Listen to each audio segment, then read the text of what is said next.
he knew the things that were so wonderful and so memorabilia, so in our minds that he knew everyone would want to preserve, and he knew he could trust me to do that. So he sent over these slippers to me, and they never came up for auction. He simply brought them home, I suppose. He's since gone, so I can't say that. He also brought home an original pair of the other style of the ruby red slippers, and that he sold to a man named Michael Shaw. They are the originals, and they are really Judy's because I tried them on. And be that they fit me, I knew they were really Judy's. Debbie Reynolds bought the Arabian test pair from Kent Warner for an undisclosed sum of money. Michael Shaw paid $2,500 for his, a bargain. Warner always believed the pair he kept for himself were the most valuable. They were the close-up shoes without the orange felt, the witch's shoes. For many years, he cherished them. But then he noticed that people were paying more attention to his ruby slippers than to him. Their power consumed his identity. Quite sadly, he realized the charm of the ruby slippers was fickle, and if abused, their power was wicked. In 1980, Kent Warner decided to sell his valuable ruby slippers. He told a friend, "They don't have the same meaning to me anymore." Warner placed them in a memorabilia auction in Los Angeles. He thought they would bring as much as $75,000, maybe more. But prudently, he set a $20,000 minimum. They didn't sell. Warner was furious. They were a steal at $20,000, and nobody knew it. The next year, he consigned them to Christie's East in New York. They fetched a modest $12,600. 2 years later, on April 25, 1984, Kent Warner died of complications caused by the acquired immune deficiency syndrome. He was 41 years old.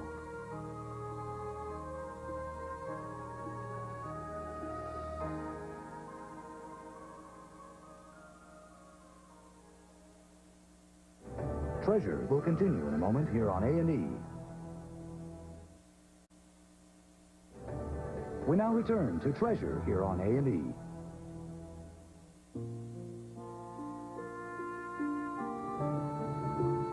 If ever there was a real-life Dorothy, she is Roberta Bauman.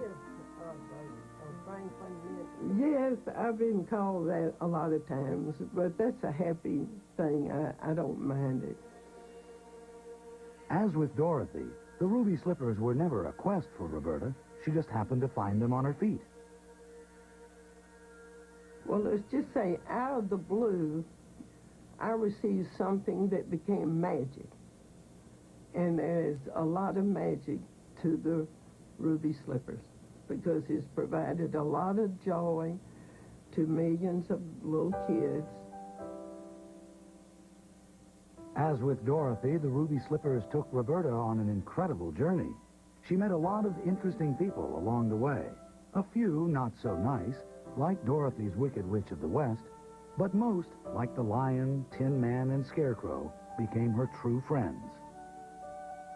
Roberta Bauman never got an answer from MGM, but she did find out to her satisfaction that she owned an authentic pair of ruby slippers.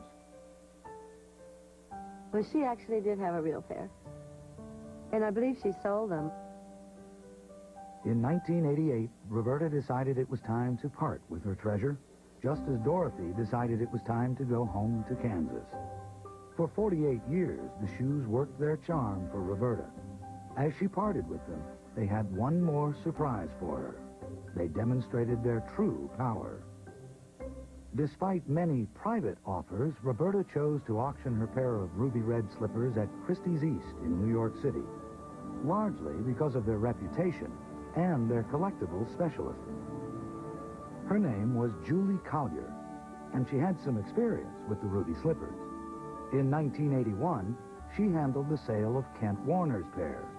For that auction, she did extensive research and learned much about their mystery. By 1988, her expertise was eclipsed only by her excitement to represent another pair of ruby slippers. On Wednesday, March 9th, Roberta Bauman held her ruby slippers for the last time. That day, she shipped them to Julie Collier at Christie's. The auction catalog reflected Collier's enthusiasm. The shoes were exquisitely pictured, described, and diagrammed. Today, that catalog is worth several $100s.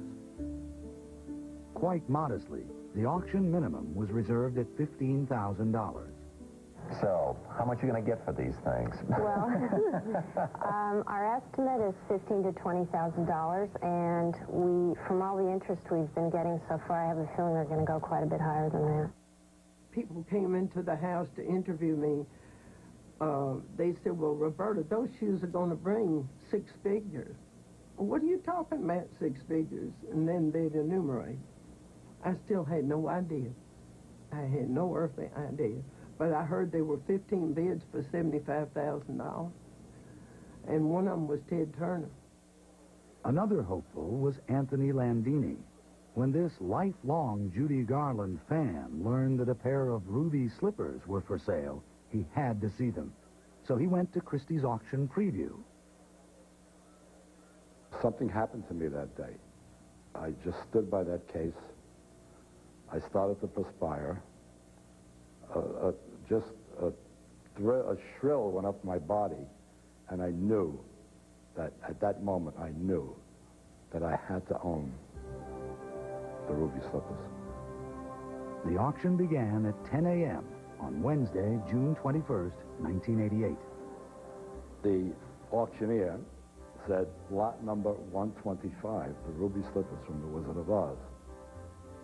And the place went into a frenzy. 20,000, 22. In 2 minutes, the bidding had gone up to $75,000. I picked up my paddle at $80,000. It went to 85, it went to 90, it went to $100,000. And there was a very adamant young man sitting in the first row who was bidding with me. So it went to 120, he went 125, I went 130, he went 135, I went 140, he went 145. And I stopped, and I thought, and I just heard the auctioneer say, 145. It's only money. And I shot my paddle up, $150,000. At that price, Landini won the bidding. Roberta Bauman did not attend the auction. Instead, she stayed home in Memphis and waited for the call. I felt good about it. I could almost feel when the auction was going on. And I was happy, I was calm, and the telephone rang, and it was Julie Collier. She said, are you all right? Are you sitting down? I said, yes, I'm fine. She said, Roberta, the ruby slippers sold. I said, oh, thank God.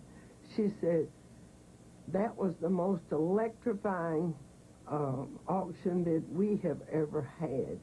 She said they went for $150,000.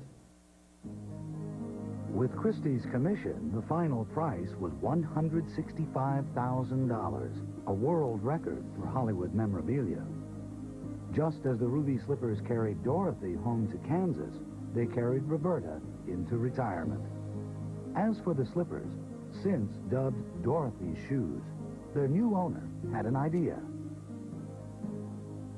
He called me and he asked me, he said, what would you think if we was to put those shoes in a new theme park that Walt Disney's building in Orlando, Florida? I said, sir, they're your shoes. I said, that would be a wonderful idea. I could have put them in my living room. I could have kept them locked up in a bank vault. But that would not give me any pleasure. And that would not fulfill my desire of owning the ruby slippers, which is to preserve the magic and show them to the world, to the children. So I contacted Disney MGM Studios theme park, which was just being built at the time. And their answer was, how soon can you get here? Several days after the sale of Roberta Bauman's ruby slippers, something remarkable happened. Kent Warner's prized pair of shoes, the Witch's shoes, were consigned once again to Christie's. Rather than promote another public auction, Christie's arranged a private sale at the same price, $165,000. They were purchased by a collector in St. Louis named Philip Samuels. When I was told the shoes were available and they would be the same price as the pair sold at Christie's, and the condition, from what I could tell, was better than the pair that was sold, I bought them immediately. Once again, Julie Collier handled the sale. But tragically, it was the last time she touched a pair of ruby slippers. In January 1989, she was killed on the streets of New York, hit by a truck while riding her bicycle to work.